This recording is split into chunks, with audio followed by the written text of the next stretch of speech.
Hello everyone, this is CA Mukul KD and once again you all are welcome to the GST crash course. तो अब हमें करना है registration का remaining part. हमने last class में कर लिए थे सेक्शन 22 से 24 जिसमें हमें पता चल गया किनको रजिस्ट्रेशन लेना है और किसे रजिस्ट्रेशन नहीं लेना। अब हम कवर करेंगे कि रजिस्ट्रेशन कब मिलता है, कैसे मिलता है। तो सबसे पहले सेक्शन 25। सेक्शन 25 करता है एवरी पर्सन जिसको रजिस्ट्रेशन लेना है, चाहे सेक्शन 22 में लेना है या 24 में लेना है, he shall apply for registration in every state. जिस स्टेट में मेरे को रजिस्ट्रेशन लेना है, मतलब जहां से भी मैं टैक्सेबल सप्लाई कर रहा हूँ, जिस स्टेट में मेरे को रजिस्ट्रेशन लेना है, within 30 days from the date on which he becomes liable. Suppose मेरी 20 लैक्स की टर्नओवर क्रॉस हो रही है, तो जिस दिन मेरी 20 लैक्स की टर्नओवर क्रॉस हो रही है, मेरे को उसके 30 डेज के अंदर अंदर रजिस्ट्रेशन के लिए अप्लाई करना है। फॉर्म है REG01।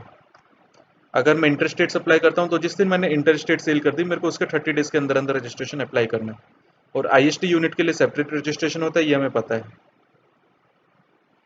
अब नॉर्मल असेसी के लिए तो 30 डेज की टाइम लिमिट है from the date of liability, लेकिन दो असेसी हैं, कैजुअल टैक्सेबल पर्सन और नॉन रेजिडेंट टैक्सेबल पर्सन। इनको रजिस्ट्रेशन एडवांस में लेना होता है बिजनेस शुरू करने से पहले, क्योंकि ये टेम्प्रेरी बेसिस पे आते हैं। जैसे कोई ट्रेड फेयर है, उसमें टेम्प्रेरी बेसिस पे है, तो उनको 30 डेज का टाइम लिमिट नहीं दिया, बल्कि उनको रजिस्ट्रेशन अप्लाई करना है बिजनेस शुरू करने से 5 दिन पहले, 5 days, at least 5 days prior to commencement of business. मतलब अगर मेरे को कोई 30th जनवरी से कोई एग्जीबिशन में बिजनेस शुरू करना है, तो मेरे को रजिस्ट्रेशन अप्लाई करना है बिफोर 25th जनवरी। यही अगर मेरी लाइबिलिटी आती है as a normal SSC 30th जनवरी को, तो मेरे पास टाइम है टिल 1 मार्च रजिस्ट्रेशन अप्लाई करने के लिए। नॉर्मल केस में आफ्टर 30 डेज और बिफोर में, कैजुअल टैक्सेबल और NRTP में बिफोर 5 डेज। और अगर मेरी SEZ यूनिट है, तो SEZ यूनिट का हमेशा अलग रजिस्ट्रेशन होगा, सेपरेट रजिस्ट्रेशन होगा। सपोज मेरी राजस्थान में 2 SEZ यूनिट है, दोनों जयपुर में, एक नॉर्मल है और एक SEZ में है। राजस्थान में 2 यूनिट्स हैं, एक नॉर्मल है, एक SEZ में है, तो दोनों यूनिट्स के लिए मेरे को अलग अलग रजिस्ट्रेशन लेना होगा। फिर नेक्स्ट है कि नॉर्मली तो एक स्टेट में एक ही रजिस्ट्रेशन मिलता है, चाहे मैं उसमें कितने बिजनेस कर लूँ। SEZ को छोड़ के मैं बात कर रहा हूँ। सपोज मेरी हरियाणा में 4 यूनिट्स हैं, एक गुड़गांव, एक फरीदाबाद, एक सोनीपत, एक पानीपत। मैं चारों का सिंगल GST नंबर से काम कर सकता हूँ, सिंगल रजिस्ट्रेशन से काम कर सकता हूँ। उसके लिए मेरे को रजिस्ट्रेशन का जो फॉर्म है उसमें सबकी डिटेल देनी होती है, एडिशनल प्लेस। एक को मेरे को बताना पड़ेगा प्रिंसिपल प्लेस ऑफ बिजनेस और बाकी तीनों को बताना पड़ेगा एडिशनल प्लेस। लेकिन अगर मैं चाहूँ तो मल्टीपल रजिस्ट्रेशन ले सकता हूँ इन case of multiple place of business. कि अगर मेरे एक से ज़्यादा प्लेस ऑफ बिजनेस है, फिर चाहे दोनों एक ही सिटी में क्यों नहीं हो, चाहे गुड़गांव में एक सेक्टर 15 में, एक सेक्टर 16 में, दोनों का अलग अलग GST नंबर भी ले सकता हूँ। ये मेरे पास ऑप्शन है, मल्टीपल GST नंबर लेने का, कंपलसरी नहीं है। बस मेरे को एक चीज़ का ध्यान रखना है कि जितने भी प्रीमाइसिस हैं, या तो वो सारे के सारे नॉर्मल लेवी में रहें या कंपोजिशन लेवी में रहें। मतलब या तो सारे सेक्शन 9 में कवर होंगे या सारे सेक्शन 10 में कवर होंगे। पहले ये वर्टिकल ऑफ बिजनेस के अकॉर्डिंग था, लेकिन अब इसको अमेंड करके कह दिया प्लेस ऑफ बिजनेस। लेकिन इसका मतलब अगर मैं एक यूनिट है, एक यूनिट से मैं 2 सर्विसेज प्रोवाइड कर रहा हूँ, तो मैं दोनों, अगर एक ही प्लेस ऑफ बिजनेस है तो मैं 2 GST नंबर नहीं ले सकता, फिर मेरे को एक ही GST नंबर मिलेगा।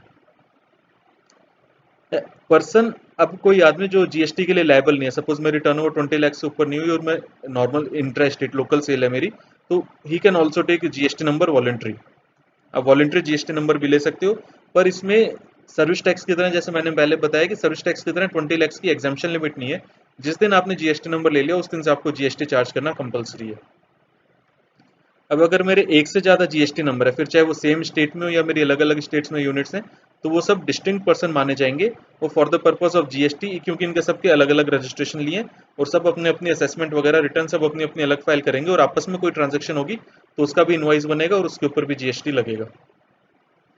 अब GST नंबर मेरा पैन बेस्ड होता है, तो पैन नंबर मैंडेटरी है for registration, except TAN for TDS registration. अगर मैं TDS का, जो मैंने बात की थी टैक्स डिडक्टर कलेक्टर की, तो उस केस में 10 नंबर से हो सकता है, लेकिन अदरवाइज पैन नंबर मैंडेटरी है। और एक ये गवर्नमेंट ने अमेंडमेंट की है फाइनेंस एक्ट 2019 में, जो 1 जनवरी 2020 से एप्लीकेबल हुई है, कि Aadhaar number based verification in case of notified person. अभी किसी को भी नोटिफाई नहीं किया, खाली एक्ट में एक प्रोविजन डाल दिया कि आधार बेस्ड ऑथेंटिकेशन कंपलसरी कर सकती है गवर्नमेंट, और ये ऑथेंटिकेशन एग्जिस्टिंग असेसी के लिए भी हो सकती है और नए के लिए भी हो सकती है। अगर एग्जिस्टिंग ने नहीं कराई तो उनकी रजिस्ट्रेशन कैंसिल भी कर सकती है गवर्नमेंट, और अभी किसी को भी इसमें नोटिफाई नहीं किया। और हाँ, बाकी सबका तो पैन नंबर हो जाएगा, लेकिन अगर कोई बाहर से आया, नॉन रेजिडेंट टैक्सेबल पर्सन, तो नॉन रेजिडेंट के लिए गवर्नमेंट ने कह दिया कि आप पासपोर्ट लगाओ, एक तो पासपोर्ट की कॉपी कंपलसरी है, और अगर आपका फॉरेन कंट्री में कोई टैक्स आइडेंटिफिकेशन नंबर है, जैसे इंडिया में पैन नंबर होता है वैसे फॉरेन कंट्री में आपका कोई भी नंबर है तो उसके बेसिस पे रजिस्ट्रेशन आपको मिल जाएगा। ये तो होगी बात जहाँ पे मैं रजिस्ट्रेशन के लिए मैं अप्लाई कर रहा हूँ। एक केस है जिसमें डिपार्टमेंट मेरे को रजिस्ट्रेशन दे सकता है, रूल 16 में इसमें कवर किया है सेक्शन 25 के साथ। जैसे कि मैं सेल कर रहा हूँ, सब काम कर रहा हूँ, पर मैंने जीएसटी नंबर अप्लाई नहीं किया, मैं विदाउट जीएसटी काम कर रहा हूँ, तो उस केस में डिपार्टमेंट को, ऑफिसर को पावर दे दी, प्रॉपर ऑफिसर को, कि वो सुओ मोटो आपका रजिस्टर कर देगा अगर person fails to obtain registration. तो वो जो रजिस्ट्रेशन डिपार्टमेंट करेगा वो टेम्प्रेरी बेसिस पे होगा, क्योंकि ऑब्वियसली उसके पास मेरी सारी डिटेल नहीं है, तो वो तो मेरे को एक टेम्प्रेरी बेसिस पे जीएसटी नंबर अलॉट करके चला जाएगा। फिर उस केस में मेरी रिस्पॉन्सिबिलिटी है कि मैं 90 डेज के अंदर अंदर एप्लीकेशन फाइल करके अपने रजिस्ट्रेशन को वैलिड कराऊं, रेगुलेट कराऊं। लेकिन हाँ, मेरे को लगता है कि उसने मेरे को गलत जीएसटी नंबर दे दिया, तो मैं उस केस में अपील भी कर सकता हूँ उस टेम्प्रेरी नंबर के अगेंस्ट। अपील अगर मेरी अप्रूव हो गई तब तो मेरा टेम्प्रेरी नंबर कैंसिल हो जाएगा, लेकिन अगर मेरी अपील डिसमिस हो गई तो फिर अगेन मेरे को 30 डेज के अंदर फ्रेश रजिस्ट्रेशन अप्लाई करना पड़ेगा, और जो मेरे को जीएसटी नंबर मिलेगा वो इफेक्टिव होगा ओरिजिनल डेट से, जो टेम्प्रेरी नंबर दिया था डिपार्टमेंट ने उस डेट से मेरा रजिस्ट्रेशन इफेक्टिव होगा, फिर चाहे मैं उसे 90 डेज बाद अप्लाई करूँ या अपील के 30 डेज बाद अप्लाई करूँ। एक इसमें रिफंड से रिलेटेड एक कंसेप्ट है यूनिक आइडेंटिटी नंबर का। जैसे यूनाइटेड नेशन की ऑर्गेनाइजेशन होती हैं या फिर कई मल्टीलेटरल ऑर्गेनाइजेशंस होती हैं, तो उसके लिए गवर्नमेंट ने एक प्रोविजन दिया कि आप जो भी परचेज करते हो या आप जो भी नोटिफाइड सर्विसेज लेते हो, तो उस केस में हम जीएसटी आपसे रिफंड ले लेंगे। तो इस केस में जो सप्लायर होता है वो तो नॉर्मल जीएसटी चार्ज करता है, पर जो असेसी होगा उसको रिफंड मिल जाएगा, वो टैक्स जो पे करके, सप्लायर को तो टैक्स पे कर दिया, उसको डिपार्टमेंट से अलग से रिफंड मिल जाएगा। तो उस केस में जीएसटी नंबर नहीं मिलता, उनको यूनिक आइडेंटिटी नंबर मिलता है, फॉर लिमिटेड पर्पज होता है, इंक्लूडिंग रिफंड ऑफ टैक्स।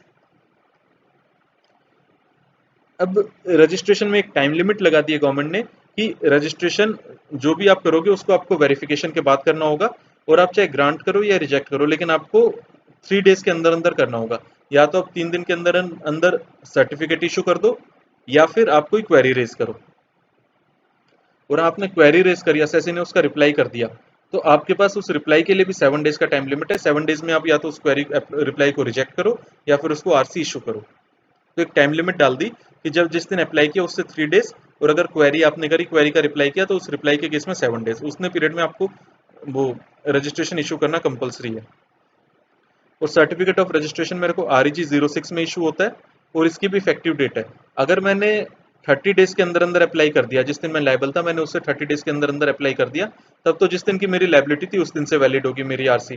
लेकिन अगर मैंने अप्लाई 30 डेज के बाद किया है, तो जिस दिन मेरे को आरसी मिली उस दिन से वैलिड होगी। इसको मतलब समझना, मैं सपोज मैं लायबल था 10th जनवरी से, अगर मैंने 10th फेब तक अप्लाई कर दिया सब, तब तो मेरे आरसी वैलिड होगी 10th जनवरी से। और मेरे को, मैंने स्टॉक आईटीसी के चैप्टर में पढ़ा था कि 30 डेज में अप्लाई कर दिया, तो जो मेरा 10th जनवरी को स्टॉक है मेरे को उसका आईटीसी भी मिल जाएगा। लेकिन सपोज मैंने अप्लाई ही किया 10th फेब के बाद, मैंने सपोज अप्लाई किया 15 फेब को और मेरे को आरसी मिली 20th फेब को, तो फिर उस केस में मेरी आरसी वैलिड होगी 20th फेब से, जिस दिन अलॉट हुई। मेरे को किसी भी स्टॉक का इनपुट नहीं मिलेगा, तो मेरे को डबल नुकसान हो गया। एक तो मेरे को स्टॉक का इनपुट नहीं मिला, और जो 10th जनवरी से लेकर 20th फेब तक का पीरियड का जो इनपुट था मेरे को उसका भी इनपुट नहीं मिलेगा। और RC deem to be granted if no deficiency communicated within 3 days, ये हम पहले कवर कर चुके। और रजिस्ट्रेशन में क्या है, जो फॉर्म होता है REG 01, ये 2 पार्ट्स में डिवाइडेड होता है। पार्ट ए में हमें अपनी पैन नंबर, ईमेल आईडी और मोबाइल नंबर को वैलिडेट करना होता है। उसके बाद हमें एक TRN नंबर इशू हो जाता है, टेम्परेरी रेफरेंस नंबर, उसके बेसिस पे हमें पार्ट बी फाइल करना होता है। तो इसमें गवर्नमेंट ने एक डिटेल होती है बैंक की डिटेल, वो पार्ट बी से हटा दी। उसके लिए गवर्नमेंट ने कह दिया कि आप रजिस्ट्रेशन अलॉट होने के 45 डेज के अंदर अंदर बैंक डिटेल फर्निश कर सकते हो। और जो भी मेरे को रजिस्ट्रेशन सर्टिफिकेट मिलेगा या जीएसटीएन होगा, वो मेरे को अपने सारे प्लेस ऑफ बिजनेस पे डिस्प्ले करना जरूरी है, फिर चाहे मेरा प्रिंसिपल प्लेस हो या चाहे एडिशनल प्लेस हो। मेरे को जीएसटी रजिस्ट्रेशन अप्लाई करते टाइम अगर मेरी एक से ज़्यादा प्लेसेस हैं, तो मेरे को एक प्लेस को अपना प्रिंसिपल प्लेस डिक्लेयर करना जरूरी होगा, और बाकी जितने भी प्लेसेस हो गए मेरे, वो with in the same state, वो मेरे एडिशनल प्लेस हैं। लेकिन अगर मेरे 2 स्टेट्स में अलग अलग में प्लेस हैं, तो फिर दोनों के लिए मेरे को अलग अलग रजिस्ट्रेशन अप्लाई करना पड़ेगा। एडिशनल प्लेस सेम स्टेट में होगा। फिर डिपार्टमेंट के पास पावर है फिजिकल वेरिफिकेशन की। अगर ऑफिसर को लगता है कि फिजिकल वेरिफिकेशन कंपलसरी है, तो फिजिकल वेरिफिकेशन भी कर सकता है और उसकी रिपोर्ट अपलोड करनी होगी। और नॉर्मली तो मेरे को जीएसटी नंबर उसी स्टेट में मिलेगा जहाँ पे मेरा फिक्स्ड प्लेस ऑफ बिजनेस है या फिजिकल प्रेजेंस है। लेकिन एक केस है टीडीएस या टीसीएस कलेक्टर। सपोज अमेजोन है, अमेजोन का मुंबई में जीएसटी नंबर ले रखा है उसने टीडीएस का। अब अमेजोन को दिल्ली में भी टीडीएस का जीएसटी नंबर लेना है, टीडीएस पर्पज से जीएसटी नंबर लेना है, और दिल्ली में उसका कोई प्लेस ऑफ बिजनेस नहीं है। तो फिर उस केस में गवर्नमेंट ने अमेंडमेंट कर दी कि आपका जो मुंबई में प्लेस ऑफ बिजनेस है जहाँ पे आपने जीएसटी नंबर ले रखा है, उसी के बेसिस पे आपको दिल्ली में भी टीडीएस टीसीएस का जीएसटी नंबर अलॉट कर देंगे। अब सेक्शन 26 बात करता है डीम रजिस्ट्रेशन की। कुछ इन सिंपल सेक्शन है, कहता है कि अगर आपको एसजीएसटी एक्ट में रजिस्ट्रेशन मिल गया तो वो सीजीएसटी एक्ट में भी मान लिया जाएगा, और अगर एसजीएसटी एक्ट में कैंसिल हो गया तो सीजीएसटी एक्ट में भी कैंसिल मान लिया। सपोज मेरी एप्लीकेशन कैंसिल होगी तो सीजीएसटी एक्ट में भी उसको कैंसिल मान लिया जाएगा। अब सेक्शन 27 बात करता है कैजुअल टैक्सेबल पर्सन और नॉन रेजिडेंट टैक्सेबल पर्सन। ये हमने देखा था कि कैजुअल टैक्सेबल पर्सन जो सपोज दिल्ली में ट्रेड फेयर लगा है और हरियाणा में उसका जीएसटी नंबर है, हरियाणा से दिल्ली गया, और नॉन रेजिडेंट जो बाहर से दिल्ली आया ट्रेड फेयर में, तो वो जब रजिस्ट्रेशन अप्लाई करते हैं तो उनको नॉर्मली मेरे जितने भी जीएसटी नंबर होते हैं वो लाइफ टाइम के लिए वैलिड होते हैं अनलेस कैंसिल्ड। अगर उनको कैंसिल नहीं किया तो वो मेरे परमानेंट जीएसटी नंबर है। लेकिन कैजुअल टैक्सेबल और एनआरटीपी को इनको एप्लीकेशन में स्पेसिफाई करना पड़ेगा कि आप कितने दिन के लिए जीएसटी नंबर अप्लाई कर रहे हो, और मैक्सिमम 90 डेज के लिए अप्लाई कर सकते हैं। और एप्लीकेशन करते टाइम जब मेरे को पार्ट ए में फाइल करूंगा तो उसके बाद मेरे को टीआरएन नंबर जनरेट होगा, टेम्परेरी रेफरेंस नंबर। उसके बेसिस पे पहले मेरे को पार्ट बी फाइल करने से पहले, मतलब रजिस्ट्रेशन अप्लाई करने से पहले, मेरे को टैक्स की पेमेंट करनी पड़ेगी एडवांस में। मेरे को देखना पड़ेगा मेरी कितनी टैक्स लायबिलिटी बनेगी। सपोज मैं 30 डेज के लिए जीएसटी नंबर अप्लाई करता हूँ तो मेरे को एक एडवांस में कैलकुलेशन करनी पड़ेगी कि 30 डेज में मेरा कितना जीएसटी की लायबिलिटी बनेगी, और वो मेरे को टैक्स पेमेंट करने के बाद ही मैं जीएसटी नंबर के लिए अप्लाई कर सकता हूँ। अब सपोज मैंने जीएसटी नंबर ले लिया, टैक्स की पेमेंट कर दी, अप्लाई कर दिया, मेरे को जीएसटी नंबर भी मिल गया। 90 डेज के लिए मैंने लिया था, लेकिन बाद में मेरे को लग रहा है कि नहीं यार मेरे ये नंबर कम पड़ेगा, पीरियड कम पड़ेगा, तो फिर मैं एक्सटेंशन के लिए भी अप्लाई कर सकता हूँ। एक्सटेंशन मिलेगी मेरे को फर्दर मैक्सिमम 90 डेज के लिए। मतलब टोटल जो जीएसटी नंबर मिलेगा वो खाली 180 डेज का मिलेगा, 180 डेज का ज़्यादा का जीएसटी नंबर नहीं मिल सकता। और जब मैं फर्दर एक्सटेंशन के लिए अप्लाई करूंगा तो उस दिन वापस मेरे को एडिशनल टैक्स लायबिलिटी पे करनी पड़ेगी on the basis of estimation. तो उसके लिए एक सर्कुलर भी था 71/2018। इसमें दो चीज़ें गवर्नमेंट ने क्लियर कर दी। पहला, जब आप रजिस्ट्रेशन के लिए अप्लाई करेंगे 90 डेज के लिए, जो आप ओरिजिनल अप्लाई करेंगे या फिर आप एडिशनल के लिए अप्लाई करेंगे, तो जो टैक्स की पेमेंट करनी है वो मेरे को नेट बेसिस पे करनी है। कि सपोज मेरे को लग रहा है मेरी 10 लाख की सेल होगी, 10 लाख की सेल पे 1 लाख का जीएसटी आउटपुट बनेगा, लेकिन उसके अगेंस्ट मेरी 90 लैक्स की परचेज भी होगी। 90 लैक्स की परचेज में मेरे को 90,000 का आईटीसी भी मिल जाएगा। तो उस केस में मेरे को 1 लाख आउटपुट जमा नहीं कराना, मेरे को 10,000 जो मेरा नेट में बैलेंस बनता है मेरे को उतना ही डिपॉजिट कराना है। ये गवर्नमेंट ने क्लियर कर दिया कि जो आपको डिपॉजिट कराना है वो नेट टैक्स लायबिलिटी है यूजिंग आईटीसी। और दूसरा, गवर्नमेंट ने क्लियर कर दिया आपको 180 डेज के बाद में किसी भी कंडीशन में कोई भी एक्सटेंशन नहीं मिलेगी। फिर आपका ओकेजनल बिजनेस नहीं है, फिर आपका नॉर्मल बिजनेस है, फिर आप जीएसटी नंबर प्रॉपर लो। फिर अगर इसमें इशू आता है कि मेरे पास फिक्स्ड प्लेस ऑफ बिजनेस ही नहीं है, मैं तो किसी एग्जीबिशन में या ट्रेड फेयर में आया था, वो फेयर इन 6 मंथ से ज़्यादा एक्सटेंड हो गया, तो उस केस में हमें अलॉटमेंट लेटर मिलता है। गवर्नमेंट ने कह दिया आप उस अलॉटमेंट लेटर के बेसिस पे वो जीएसटी नंबर अप्लाई करो, और जब वो फेयर कैंसिल हो जाता है तो आप उस नंबर को कैंसिल करा दो। अब इसमें नॉन रेजिडेंट पर्सन के केस में एक चीज़ और बता दूं कि नॉन रेजिडेंट टैक्सेबल पर्सन को इनपुट खाली जो अपने साथ गुड्स इंपोर्ट करते हैं खाली उन्हीं का आईटीसी मिलता है, और जो लोकल कुछ भी परचेस करते हैं यहाँ पे इंडिया में उसका उन्हें कोई इनपुट क्रेडिट नहीं मिलेगा। ये हम आईटीसी के चैप्टर में कवर कर चुके। अब ये तो हो गया, हमने रजिस्ट्रेशन ले लिया, चाहे 25 में लिया चाहे 27 में लिया। अब उसमें अगर कुछ प्रॉब्लम है तो उस केस में हमें अमेंडमेंट फाइल करनी पड़ेगी। अमेंडमेंट के लिए गवर्नमेंट ने कह दिया, सेक्शन 28 बात करता है अमेंडमेंट ऑफ रजिस्ट्रेशन की। आपका कुछ भी चीज, आपको REG 01 में कोई भी चीज अमेंड करानी है तो आपको within 15 days of date change, suppose कोई डायरेक्टर चला गया या फिर कोई प्लेस ऑफ बिजनेस चेंज हो गया, बैंक अकाउंट डिटेल चेंज होगी, तो जो भी आपका चेंज हो रहा है उसके लिए आपको अमेंडमेंट फाइल करनी पड़ेगी with in 15 days from the change, और उसके लिए फॉर्म है REG 14। फिर अब अमेंडमेंट दो तरीके की होती है। एक तो होती है मेरी कोर फील्ड्स की अमेंडमेंट, एक non core fields. Core fields खाली तीन है। एक तो लीगल नेम ऑफ बिजनेस, एक एड्रेस चाहे प्रिंसिपल प्लेस का हो या एडिशनल प्लेस का हो, लीगल नेम वो होता है जो मेरे पैन कार्ड के ऊपर आ रहा है, और तीसरा एडिशन ऑफ और डिलीशन ऑफ पार्टनर्स डायरेक्टर्स, मतलब कोई ऑथराइज्ड सिग्नेटरी या कोई पर्सन है उसका नाम ऐड होना है या डिलीट होना है। तो ये जो तीन अमेंडमेंट्स है कोर फील्ड्स की, ये तो प्रॉपर ऑफिसर उसको या तो अप्रूव करेगा या रिजेक्ट करेगा, मतलब ऑफिसर के अप्रूवल के बाद इफेक्टिव होंगी। इसके अलावा मैं और कुछ भी अमेंड करता हूँ जो मेरी नॉन कोर फील्ड्स है, सपोज मैं कोई गुड्स को ऐड करना है या मेरे को बैंक डिटेल अपडेट करनी है, तो वो नॉन कोर फील्ड्स की अमेंडमेंट होती है, वो मेरी ऑटोमेटिक अप्रूव हो जाएगी। जैसे मैं एप्लीकेशन फाइल करूंगा, एप्लीकेशन प्रोसेस होती है वो डीम्ड अप्रूव्ड है। अब अगर मेरी कोर फील्ड्स की वो अमेंडमेंट है, तो उसको प्रॉपर ऑफिसर या तो अप्रूव कर सकता है या रिजेक्ट कर सकता है।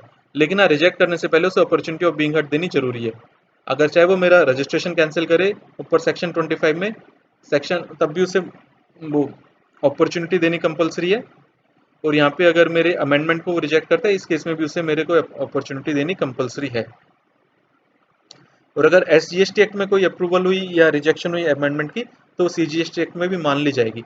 लेकिन सपोज मेरा बिजनेस इस तरीके से चेंज हुआ कि पैन नंबर ही चेंज हो गया, मैंने फर्म को कंपनी में कन्वर्ट करा लिया, या प्रोप्राइटर की डेथ होगी, तो उस केस में अमेंडमेंट नहीं होगी, फिर मेरे को नया GST नंबर अप्लाई करना पड़ेगा और पुराने वाले को कैंसिल कराना पड़ेगा। और जो मेरी अमेंडमेंट होगी वो हमेशा मेरी एप्लीकेशन डेट से इफेक्टिव होगी। खाली अगर मेरे को बैक डेट से, रेट्रोस्पेक्टिव इफेक्ट से अमेंडमेंट कुछ करवानी है, तो वो खाली कमिश्नर की अप्रूवल से हो सकती है, अदरवाइज कोई अमेंडमेंट बैक डेट से नहीं हो सकती। अब ये तो हो गया, मेरे को रजिस्ट्रेशन था, मैंने अप्लाई भी कर दिया और वो अमेंड भी हो गया। अब उसके बाद बात आती है उसको कैंसिल करने की। तो कैंसिल के लिए मेरे को दो सेक्शन अलग अलग ध्यान रखने जरूरी है। सेक्शन 29(1), ये तो होता है जब हम चाहते हैं, असेसी चाहता है रजिस्ट्रेशन कैंसिल हो जाए। और 29(2), इसमें हम नहीं चाहते रजिस्ट्रेशन कैंसिल हो।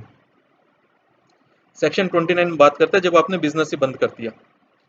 तो अगर आपने बिजनेस बंद कर दिया, मतलब बिजनेस डिसकंटिन्यू हो गया, या आपने ट्रांसफर कर दिया, या कॉन्स्टिट्यूशन चेंज हो गया, या आप लायबल ही नहीं हो GST नंबर के लिए, आपके सपोज सेल 20 लाख से नीचे आ गई, या आपने वॉलंटरी ले रखा था, अब आप उसे कैंसिल करना चाहते हो, तो प्रॉपर ऑफिसर या कोई भी आदमी एप्लीकेशन फाइल कर सकता है within 30 days to cancel. कोई भी आदमी या तो एप्लीकेशन फाइल कर दे to cancel the registration within 30 days, या ऑफिसर को भी अगर लगता है कि इनका बिजनेस डिसकंटिन्यू होगा, तो वो भी कैंसिल कर सकता है अपने आप आपके रजिस्ट्रेशन को। और 29(2) बात करता है अदर केसेस की। इसमें आप अप्लाई नहीं करोगे, इसमें खाली डिपार्टमेंट आपके RC को कैंसिल करेगा। और ये वो केसेस होते हैं जो डिफॉल्ट के केसेस होते हैं, जो हम नहीं चाहते RC हमारी कैंसिल हो। और 29(2) में अगर जब हमारा रजिस्ट्रेशन कैंसिल किया, तो उसको डिपार्टमेंट रेट्रोस्पेक्टिव डेट से भी कर सकता है, मतलब बैक डेट से भी कैंसिल कर सकता है अगर उन्हें कुछ प्रॉब्लम लगती है तो 5 केसेस हैं जिसमें डिपार्टमेंट हमारे रजिस्ट्रेशन को कैंसिल कर सकता है। पहला, अगर मैंने एक्ट के कुछ प्रोविजंस का वायलेशन किया, सारे नहीं, कुछ प्रोविजंस का वायलेशन किया। कौन कौन से हैं? मैं जो डिक्लेयर्ड प्लेस ऑफ बिजनेस है, जो मैंने बिजनेस का प्लेस डिक्लेयर किया, मैं वहां से बिजनेस कंडक्ट नहीं कर रहा और कहीं से बिजनेस कर रहा हूँ। मैंने इनवॉइस इशू कर दिया विदाउट सप्लाई ऑफ गुड्स या सर्विस, मतलब फेक इनवॉइस मैंने इशू कर दिया। एक में एंटी प्रॉफिटियरिंग का एक प्रोविजन होता है, मैं उसका वायलेट कर रहा हूँ। या फिर मैंने अपनी जो बैंक डिटेल, जो मैंने ऊपर पढ़ा था कि बैंक डिटेल अपडेट करनी होती है 45 डेज के अंदर, मैंने अपनी बैंक डिटेल अपडेट नहीं की, तो इन केसेस में डिपार्टमेंट आपके रजिस्ट्रेशन को कैंसिल कर सकता है। दूसरा, आप कंपोजिशन लेवी में और आपने 3 पीरियड्स की, 3 टैक्स पीरियड की रिटर्न फाइल नहीं की कॉन्जिक्यूटिव, या फिर आप नॉर्मल स्कीम में हो अदर देन कंपोजिशन हो, आपने 6 महीने की अपनी रिटर्न फाइल नहीं की।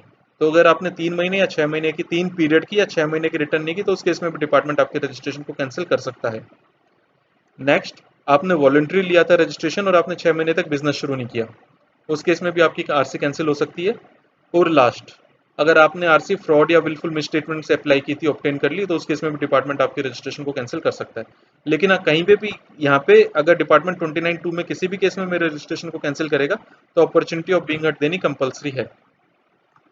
अब सपोज मेरी रजिस्ट्रेशन कैंसिल हो रहा है due to non filing of return, तो मेरे पास दो ऑप्शन है कि या तो मैं कैंसिलेशन प्रोसीडिंग्स का रिप्लाई करूं, या फिर मैं अपने सारे रिटर्न भर दूं और tax, interest, late fees, penalty जो भी बनती है मैं अपनी सारी पे कर दूं। अगर मैंने सारे रिटर्न भर दिए और सब कुछ टैक्स वैक्स पे कर दिया, तो उस केस में assessing officer, proper officer is bound to drop the proceedings. फिर अगर उसने मेरा रजिस्ट्रेशन कैंसिल नहीं किया, अगर खाली नोटिस दिया था और मैंने रिटर्न वगैरह सब भर दी, तो फिर मेरी कैंसिलेशन की सारी प्रोसीडिंग्स ड्रॉप हो जाएंगी। अब एक गवर्नमेंट ने लास्ट ईयर अमेंडमेंट करी थी कि कैंसिलेशन में कई बार काफी टाइम लगता है, तो असेसी को भी, अगर असेसी ने अप्लाई किया तो उसको भी प्रॉब्लम आती है, उसको during the period of cancellation की रिटर्न वगैरह फाइल करनी होती है। और डिपार्टमेंट को भी प्रॉब्लम आती है कि हमने कैंसिल नहीं कर पाया, डिपार्टमेंट खाली नोटिस दिया और आगे भी असेसी कोई फ्रॉड या कुछ कर रहा है तो वो कंटिन्यू चलते हैं। तो उसके लिए गवर्नमेंट ने एक प्रोविजन लाया सस्पेंशन का, कि कैंसिल होने का जो टाइम पीरियड है, सपोज आज कैंसिलेशन के लिए आपको नोटिस आया या अप्लाई प्रोसीडिंग शुरू हो रही है, तो कैंसिलेशन होने तक के लिए आपका रजिस्ट्रेशन सस्पेंड हो सकता है। और वो 29(1) हो या 29(2), वो दोनों ही केसेस में during pendency of proceedings of cancellation आपका रजिस्ट्रेशन जो है सस्पेंड हो सकता है। सस्पेंशन के लिए रूल है 21A। ये रूल कहता है कि अगर आपने कैंसिलेशन के लिए, एसएससी ने कैंसिलेशन के लिए अप्लाई किया है, तो उस केस में जैसे ही मैंने अप्लाई किया वैसे ही मेरा रजिस्ट्रेशन सस्पेंड हो जाएगा। It shall be deem to be suspended. किस दिन से? जिस दिन मैंने एप्लीकेशन फाइल की कैंसिलेशन की, या अगर मैंने बोला कि 10 दिन बाद से मेरा रजिस्ट्रेशन कैंसिल करना, तो 10 दिन बाद की डेट से, मतलब जिस दिन मैंने एप्लीकेशन फाइल किया, जिस दिन से मैंने कैंसिलेशन चाह रहा हूँ, विच एवर इज लेटर, मेरी आरसी सस्पेंड हो जाएगी। कब तक सस्पेंड रहेगी? Pending completion of cancellation proceedings में, जब तक कैंसिल नहीं हो जाती तब तक सस्पेंड हो जाएगी। इस केस में तो कंपलसरी सस्पेंशन हो गया। लेकिन अगर डिपार्टमेंट ने कैंसिलेशन प्रोसीडिंग शुरू कर दी, तो उस केस में डिपार्टमेंट मेरे को अपॉर्चुनिटी ऑफ बीइंग हर्ड देने के बाद, अगर डिपार्टमेंट चाहे तो मेरे रजिस्ट्रेशन को सस्पेंड कर सकता है। कब तक? जब तक वो कैंसिलेशन प्रोसीडिंग्स कंप्लीट नहीं होती। अब कैंसिलेशन प्रोसीडिंग्स कंप्लीट होने के बाद दो काम होंगे, या तो मेरा रजिस्ट्रेशन, वो कैंसिलेशन प्रोसीडिंग्स ड्रॉप हो जाएंगी, मेरा रजिस्ट्रेशन रिस्टोर हो जाएगा, या फिर वो कैंसिलेशन वैलिड मान लिया जाएगा, प्रोसीडिंग्स को मतलब कंप्लीट करके हो जाएगा कि नहीं, इसकी आरसी कैंसिल करो। तो अगर मेरी रजिस्ट्रेशन कैंसिल हो गया, तो दोनों ही केस में जो सस्पेंशन की प्रोसीडिंग्स है वो खत्म हो जाएंगी। इसमें एक चीज समझ लेते हैं, अगर मेरा रजिस्ट्रेशन सस्पेंड हो रहा है तो उसका मेरे को नुकसान क्या होगा, कि ये सस्पेंशन का प्रोविजन क्यों लाए, कैंसिलेशन से पहले सस्पेंशन का प्रोविजन क्यों लाए। इसका सबसे बड़ा रीजन था कि during the period of suspension आप कोई टैक्सेबल सप्लाई नहीं कर सकते, और ना आपको कोई रिटर्न भरने की रिक्वायरमेंट है। तो रिटर्न वाला रिलीफ तो दे दिया एसएससी को, और डिपार्टमेंट को एक रिलीफ मिल गया कि जो रजिस्टर्ड पर्सन है वो कोई टैक्सेबल सप्लाई नहीं कर सकता। टैक्सेबल सप्लाई का मतलब है आप अपना बिजनेस कर सकते हो, आप परचेज सेल सब कर सकते हो, पर आप कोई टैक्स इनवॉइस इशू नहीं कर सकते, और ना किसी कस्टमर से जीएसटी चार्ज कर सकते हो। मतलब आप आईटीसी की चेन से बाहर हो जाओगे। आपका जो बिजनेस चलेगा वो एज एन अनरजिस्टर्ड पर्सन चलेगा, मतलब आप इनपुट ले भी नहीं पाओगे, और आप ना टैक्स इनवॉइस दे पाओगे, और ना आप टैक्स कलेक्ट कर पाओगे। तो टैक्स कलेक्ट नहीं करोगे तो जो आपका कस्टमर है उसको जीएसटी वो इनपुट भी नहीं मिलेगा। तो चलो, ये तो सस्पेंशन के पीरियड की बात होगी। फिर जैसी सस्पेंशन की प्रोसीडिंग्स कंप्लीट होगी, उसके बाद मैंने बताया कि अगर या तो मेरा कैंसिलेशन वैलिड मान लिया जाएगा, यानी जो आपका कैंसिलेशन था वो वैलिड था, फिर सस्पेंशन जिस दिन से सस्पेंड हुआ सस्पेंशन कैंसिल, या फिर एक चीज होगी कि मेरे कैंसिलेशन को जो प्रोसीडिंग्स थी उनको खत्म कर दिया जाएगा, रिजेक्ट कर दिया जाएगा।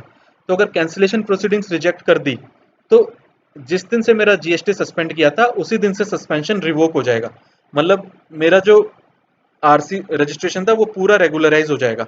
अब रेगुलराइज हो जाएगा तो जो मैंने उतने पीरियड की, सपोज 2 महीने तक सस्पेंड रहा, और 2 महीने बाद जाके पता चलता है कि नहीं, आपकी कैंसिलेशन प्रोसीडिंग्स गलत थी, तो जो 2 महीने मैंने सेल किया उस पीरियड के लिए क्या करें? तो उसके लिए गवर्नमेंट ने एक रिलीफ दे दिया। जैसे ही आपका सस्पेंशन रिवोक होगा, तो उसके बाद आप वो जो 2 महीने तक जितना आपका सस्पेंड रहा, आपने कोई टैक्स इनवॉइस इशू नहीं किया, तो उसके लिए गवर्नमेंट ने एक रिलीफ दे दिया, आप टैक्स इनवॉइस इशू भी कर सकते हो, रिवाइज्ड इनवॉइस, और आप उनकी जो आपने सेल करी उसकी डिटेल आप अपनी फर्स्ट रिटर्न में फाइल भी कर सकते हो। ये रिवाइज्ड इनवॉइस और फर्स्ट रिटर्न ये हम वापस पढ़ेंगे रिटर्न और इनवॉइस के चैप्टर में। पर यहाँ पे खाली आप इतना समझ लो कि जितने पीरियड के लिए, 2 महीने 3 महीने, जितने भी पीरियड के लिए मेरा रजिस्ट्रेशन सस्पेंड रहा था, फिर बाद में गवर्नमेंट ने कह दिया कि नहीं, आपका कैंसिल नहीं कर रहे हम, आपका रजिस्ट्रेशन सही है, सही चल रहा था आपका बिजनेस, तो उस केस में आपका सस्पेंशन तो रिवोक हो गया, लेकिन जो 3 महीने आपने सेल करी उसके लिए आप कस्टमर को रिवाइज्ड इनवॉइस भी इशू कर सकते हो, और जो आपने उनको सेल करी उसके लिए आप रिटर्न भी फाइल कर सकते हो, आपको कोई नुकसान नहीं होगा। ये दोनों कैसे होंगे हम इनवॉइस और रिटर्न के चैप्टर में पढ़ेंगे। अब थर्ड चीज है कि अगर आपका रजिस्ट्रेशन कैंसिल हुआ तो उससे आपकी टैक्स लायबिलिटी पे कोई फर्क नहीं पड़ेगा, आपको जो भी टैक्स इंटरेस्ट पेनल्टी पे करनी थी वो कैंसिलेशन के बाद में पे करनी पड़ेगी। और अगर एसजीएसटी एक्ट में कैंसिल हो गया तो उसको सीजीएसटी एक्ट में भी कैंसिल मान लिया जाएगा। और कैंसिलेशन के केस में एक रूल 44 है जो हमने आईटीसी के केस में भी पढ़ा, कि आपको टैक्स पे करना पड़ेगा। ऑब्वियसली जब आपने रजिस्ट्रेशन कैंसिल हुआ या आपने कैंसिलेशन के लिए अप्लाई किया, उस दिन आपके पास कोई स्टॉक होगा, स्टॉक का आपने इनपुट भी ले रखा है, तो जब तक आपने इनपुट ले रखा, ऑब्वियसली अब कैंसिलेशन के बाद तो आप कोई टैक्स पे नहीं करोगे, अपने कोई टैक्स चार्ज नहीं करोगे उसकी सेल पे। तो गवर्नमेंट ने कहा कि जो आपका इनपुट था, जो आपका स्टॉक था, उसके ऊपर जो आपने इनपुट ले रखा है आपको इनपुट रिवर्स करनी पड़ेगी, या तो आईटीसी रिवर्स करो या उसकी ट्रांजेक्शन वैल्यू निकाल के उसके ऊपर टैक्स पे करो, whichever is higher. Similarly अगर आपके कैपिटल गुड्स हैं तो आप कैपिटल गुड्स के ऊपर भी आईटीसी रिवर्स करो on the basis of reduced value, जो 5% पर क्वार्टर डेप्रिसिएशन चार्ज करके या transaction value which ever is आए, आपको उतना जीएसटी पे करना पड़ेगा। ये सेम रूल 44 है, हम आईटीसी के चैप्टर में सेक्शन 18 के साथ इसे कवर कर चुके हैं पहले। अब बात करते हैं, सपोज मेरा रजिस्ट्रेशन कैंसिल हो गया, लेकिन उसके बाद मेरे को लगता है नहीं मेरा कैंसिल नहीं होना चाहिए था, आप उसको रिवोक कराने चाहते हो, मतलब आप कह रहे हो कि मेरे रजिस्ट्रेशन को रिस्टोर कर दो, जो कैंसिलेशन किया उसको रिवोक कर दो। सेक्शन 30 उसके बारे में डील करता है कि कोई भी पर्सन जिसका रजिस्ट्रेशन अब कैंसिल दो तरीके से हुआ है, एक तो मैंने अप्लाई किया था, एक डिपार्टमेंट ने कैंसिल किया। अगर मैंने रजिस्ट्रेशन कैंसिलेशन के लिए अप्लाई किया तो उस केस में रिवोकेशन के लिए नहीं जा सकता, लेकिन अगर डिपार्टमेंट ने मेरे रजिस्ट्रेशन को कैंसिल किया तो उस केस में विद इन 30 डेज, जिस दिन मेरे को कैंसिलेशन का ऑर्डर मिला उसके 30 डेज के अंदर अंदर मैं रिवोकेशन के लिए जा सकता हूं। तो ऑफिसर के पास अगेन दो ऑप्शन होंगे, या तो मेरी एप्लीकेशन को एक्सेप्ट कर दे और मेरे कैंसिलेशन को रिवोक कर दे, या फिर जो मेरी रिवोकेशन की एप्लीकेशन थी उसको रिजेक्ट कर दे। अगर उसने रिवोक कर दिया तो मैं बिजनेस वापस शुरू कर सकता हूं, लेकिन अगर उसने मेरी रिवोकेशन की एप्लीकेशन रिजेक्ट कर दी तो मेरा रजिस्ट्रेशन कैंसिल मान लिया जाएगा। लेकिन वापस रिजेक्ट करने से पहले मेरे को अपॉर्चुनिटी ऑफ बीइंग हर्ड देनी जरूरी है, और अगर एसजीएसटी एक्ट में रिवोक हो गया या कैंसिल हो गया तो वो सीजीएसटी एक्ट में भी सेम माना जाएगा। अब रूल 23 कहता है कि अगर मेरा रजिस्ट्रेशन रिटर्न ना भरने के कारण हुआ था कैंसिल, तो फिर मैं रिवोकेशन के लिए तभी अप्लाई कर सकता हूं कि अगर मैं सारी अपने रिटर्न भर दूं और टैक्स इंटरेस्ट पेनल्टी जो भी बनती थी वो सारी मैं पे कर दूं, तो उसके बाद ही मैं रिवोकेशन के लिए अप्लाई करता हूं। इसमें एक चीज समझना कैंसिलेशन में, अगर मैंने ड्यूरिंग कैंसिलेशन प्रोसीडिंग्स रिटर्न भर दी तब तो डिपार्टमेंट इज बाउंड की कैंसिलेशन प्रोसीडिंग्स को ड्रॉप कर दे, लेकिन अगर मैंने बाद में करी है, कैंसिल होने के बाद में रिटर्न वगैरह भरी है, तो उस केस में बाद में मेरे को फिर रिवोकेशन के लिए अप्लाई करना पड़ेगा, ऑटोमेटिक रिवोकेशन नहीं होगी। अब अगर सपोज मेरा रजिस्ट्रेशन रिवोक, मैं कैंसिलेशन रिवोक हो गया, मतलब मेरी आरसी वापस रिस्टोर होगी, तो जो कैंसिलेशन से रिवोकेशन तक का पीरियड था मेरे को वो सारे रिटर्न 30 डेज के अंदर अंदर फाइल करनी कंपलसरी है। अब रूल 26 सिंपल रूल है, कहता है ऑथेंटिकेशन के बारे में। ये कहते हैं कि जो भी मैं अप्लाई कर रहा हूँ या फिर मैं जो भी रिटर्न फाइल कर रहा हूँ ये सारी मेरे को इलेक्ट्रॉनिकली फाइल करनी है, डीएससी के थ्रू, ई सिग्नेचर के थ्रू या इलेक्ट्रॉनिकली वेरीफाई करने के लिए, और कंपनी के केस में डीएससी कंपलसरी है। सिमिलरली अगर डिपार्टमेंट कोई भी नोटिस या सर्टिफिकेट देता है तो वो भी इलेक्ट्रॉनिकली इशू करने कंपलसरी है। और एक साइनिंग अथॉरिटी के बारे में बताते हैं, इनकम टैक्स एक्ट की तरह इंडिविजुअल के केस में जो प्रोप्राइटर है या फिर उसका ऑथराइज्ड रिप्रेजेंटेटिव, कंपनी के केस में डायरेक्टर हो गया, फर्म के केस में पार्टनर हो गया, वो मेरे वो साइनिंग अथॉरिटी है। अब एक बार रजिस्ट्रेशन के प्रोसेस को समझ लेते हैं कि क्या है रजिस्ट्रेशन का प्रोसेस। मैं जो रजिस्ट्रेशन के लिए अप्लाई कर रहा हूँ, इसमें जो ग्रीन कलर के फॉर्म है ये सारे ग्रीन कलर के मैं फाइल कर रहा हूँ, और जो रेड कलर में हाईलाइटेड है डिपार्टमेंट इशू कर रहा है। तो मैं रजिस्ट्रेशन के लिए अप्लाई करूंगा REG 01 में एज ए नॉर्मल पर्सन, और डिपार्टमेंट उसकी एक्नॉलेजमेंट देगा REG 02 में। अभी मेरे को आरसी नहीं दिया, खाली एक्नॉलेजमेंट दी है। सिमिलरली अगर मेरे को TDS TCS का करना है तो REG 07 में, नॉन रेजिडेंट NRTP का REG 09 में, या कैजुअल का REG 01 में ही होगा, NRTP का REG 09 में होगा। OIDR वाला अप्लाई करना है तो REG 10 में, और यूनिक आइडेंटिटी नंबर करना है तो REG 13 में। और सपोज मेरे को इन पांचों में से किसी को भी अमेंड करना है तो अमेंडमेंट फाइल होगी REG 14 में। अब मैंने यहाँ पे फॉर्म फाइल कर दिया, मेरे को उसकी एक्नॉलेजमेंट आ गई, उसके बाद सबकी वेरिफिकेशन होगी रूल 9 में, वेरिफिकेशन करनी कंपलसरी है। तो अगर वेरिफिकेशन में डिपार्टमेंट को कोई क्वेरी है तो क्वेरी रेज करेगा मेरे से REG 03 में 3 दिन के अंदर। डिपार्टमेंट का 3 दिन का टाइम है, 3 दिन में क्वेरी रेज करनी कंपलसरी है। अगर क्वेरी रेज नहीं की तो रजिस्ट्रेशन वैलिड मान लिया जाएगा। फिर क्वेरी का मेरे को रिप्लाई कर फाइल करना है 4 में 7 डेज के अंदर। फिर उस रिप्लाई के बाद अगेन REG 05 में अगर डिपार्टमेंट को लगता है कि मेरा रिप्लाई सही नहीं है या फिर मैंने रिप्लाई फाइल नहीं किया, तो मेरी रजिस्ट्रेशन एप्लीकेशन को रिजेक्ट कर देगा इनफॉर्म REG 05, ये अगेन 7 डेज के अंदर अंदर होगा।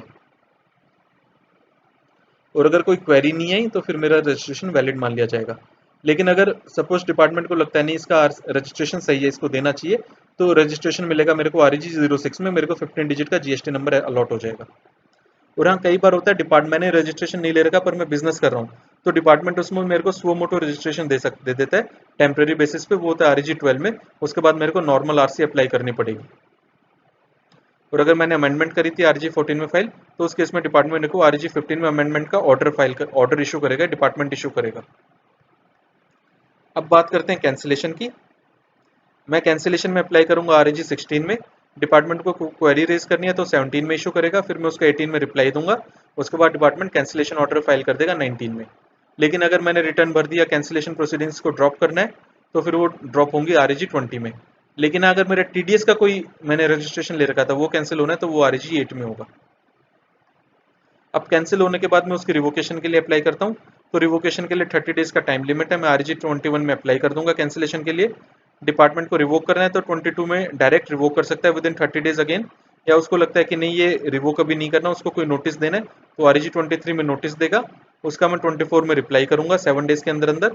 फिर अगर उसको लगता है कि नहीं इसको या तो उसको रिवोक कर देगा 22 में, या फिर मेरी एप्लीकेशन को रिजेक्ट कर देगा, रिजेक्ट अगेन करेगा RAG 05 में। तो फ्रेंड्स इसी के साथ हमारा रजिस्ट्रेशन का चैप्टर भी कवर हो गया। आपको मेरे वीडियोस अच्छे लग रहे हैं तो please do like and subscribe my channel and like my videos. Thank you.